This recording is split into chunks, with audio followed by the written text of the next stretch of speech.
Live from the world's capital markets, here are the latest financial headlines brought to you by News Factory. Hello and welcome to our daily financial outlook. Stay with us for more market headlines. ENM 13. The oil-dollar pair skyrocketed 5.7% in the last session. The RSI is giving a positive signal. ENM 14. Finland's unemployment rate will be released at 0600 GMT, the US 52-week bill auction at 1530 GMT, the US Redbook Index at 1255 GMT. WENM1. The euro-dollar pair made a minor downwards correction in the last session, dropping 0.2%. The MACD is giving a positive signal. The pound-dollar price remained largely unchanged in the last session. The MACD is giving a positive signal.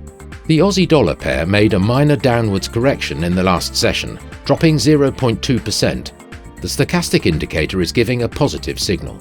Coming up, our chief analyst's choices for today. Asian stock markets declined after Wall Street's biggest weekly gain in 16 months as investors watched efforts to negotiate an end to the Ukraine conflict.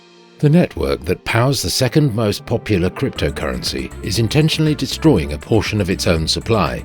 Since August, Ethereum has cut down on 65% of its currency, Ether.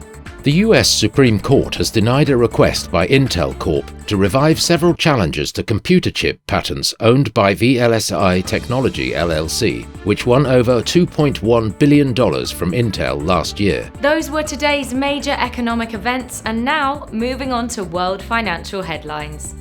Finland's unemployment rate will be released at 0600 GMT, the US 52-week bill auction at 1530 GMT, the US Redbook Index at 1255 GMT. The Irish consumer confidence will be released at 00 hours and 01 minute GMT. The Eurozone's construction output at 1000 GMT. The UK's public sector net borrowing at 0700 hours GMT. We hope that you've enjoyed Tuesday's financial report. On behalf of all of us here, we wish you a productive trading day. Be sure to join us tomorrow morning for the latest news and events from the financial markets.